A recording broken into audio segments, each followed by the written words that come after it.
Hi guys! Welcome back to my channel. Sa video ito, i-share ko sa inyo ang 5 beauty uses of baking soda. Sino ba ang hindi sa atin nakakakilala kung ano yung baking soda? Dahil ginagamit natin ito sa pang-araw-araw nating pamumuhay, sa pagpapaganda, sa pagluluto, at sa paglilinis. So ngayon, i-share ko sa inyo guys ang 5 paraan kung paano gamitin ang baking soda sa pagpapaganda. Kung ano-ano yon, panoorin. She's got the love. What in the world can make a brown eye? Ito. Una, skin whitening facial scrub. Yung baking soda, haluan nyo siya ng lemon, or yung lemon, i-dip nyo siya sa baking soda, and yun yung gawin yung facial scrub. Nakakapagpuputi siya ng skin kasi yung lemon, meron siyang vitamin C na nakakapagpaputi ng ating balat, at yung baking soda naman ay meron ding contain na nakakapagpatanggal ng dead skin sa ating balat. So, maganda siyang gamitin as facial scrub.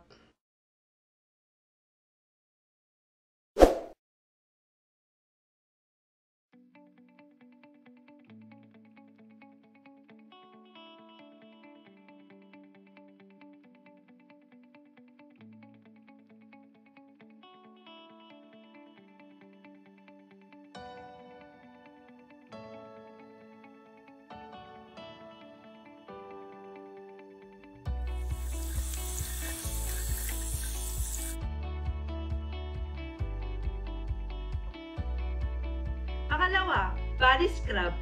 Yung baking soda, haluan nyo siya ng gatas. Alam naman natin na ang gatas ay nakakapagpuputi ng balat dahil meron itong lactic acid. Gayon din ang baking soda na nakakatanggal ng dead skin. Kaya magandang gamitin ito as body scrub.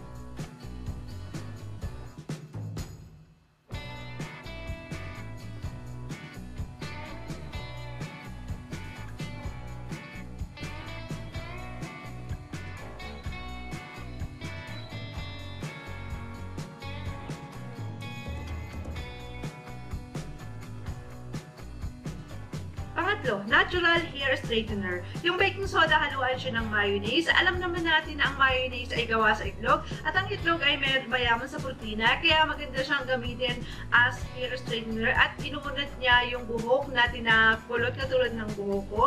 So, ginagamit ko siya na pampaunat ng buhok, o kaya ay pampa-smooth ng buhok, tapos pampakintab pa rin siya ng buhok.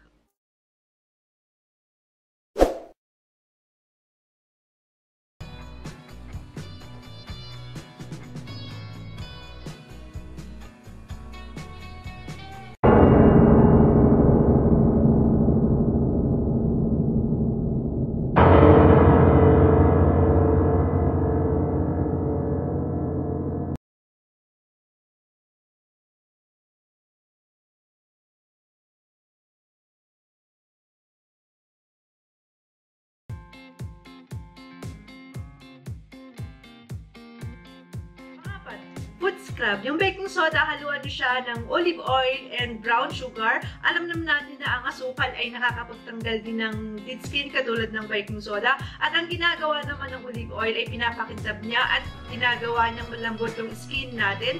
Kaya maganda siyang gamitin as food scrub.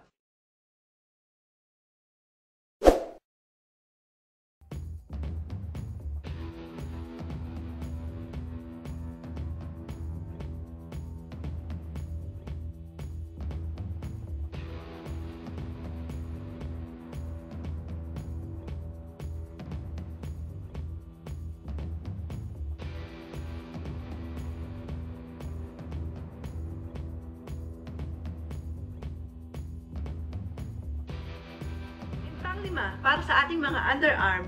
Sa mga taong mahilig sa sport at laging pinagpapawisan, maganda niyong gamitin yung baking soda para matanggal yung amoy sa inyong mga kilikili at matanggal yung amoy sibuyas. Lagyan niyo lang ng konting tubig yung baking soda and goodbye sa amoy na!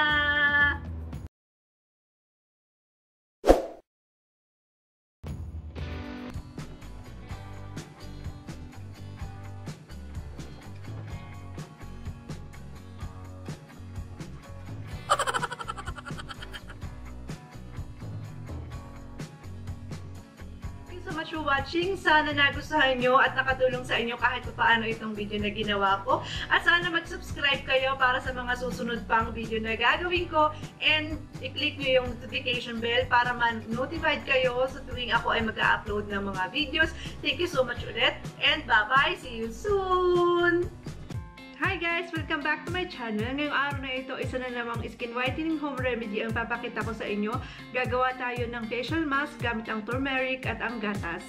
Napakamura lang at napakadaling gawin ito. Maaring iniinom nyo yung gatas araw-araw or maaring namang ginagamit nyo yung turmeric sa pagluluto